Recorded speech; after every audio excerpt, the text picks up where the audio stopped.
Alright, hey my math friends. This is a very short tutorial on how to send me these desmos graphs and just give you a little bit of a preview on this if you need a little help on setting these things up. But I think it's about time that we really put a little bit of attention, concentrated, focused attention on desmos so we really figure out how to use it skillfully. So this is the quiz I've got. This is for those of you who want to get the extra credit, and why not? And most importantly, just to understand these functions a little bit better and how this graphing calculator can work and help you get the answers. So what I've done is I've put several of the questions. Now for you want to put all 12 of the questions in. And that first part about how to type them in, that may take just a few, a little bit of experimenting with to try to figure it out, to try to understand it. So you see here the first problem that my mouse is on. This is the problem number 4 from the quiz, where it was sine x plus 2. And on the quiz it said equals 3.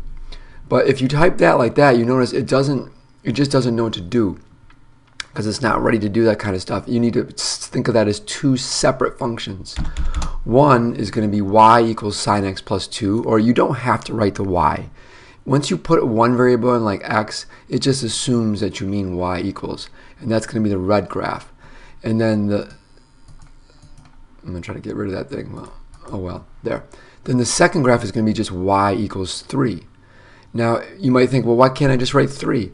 Well, that's just not enough. It needs like something, because it could be x equals 3, right? That could be that straight line like that. But no, we want to know it when y equals 3. So if it's less confusing to you, you can write like this. You might prefer like y equals and y equals. So you look at each problem, like for problem number 4, and you see each half of the equal sign as being y equals, and you're trying to figure out when the two come together. And so if you click just like once on one of the graphs, it'll light up their solutions, and you can click on it and then it'll tell you. So if pi over 2 is the answer, and you can turn that one off. And here's one. This is number 6. So if you turn it on, oh, I got y equals 0, and then I can click on one of them and see that how you may not be able to see it in this video. It's very subtle, but there's little dots on the answers. If you click them, it'll tell you all the answers.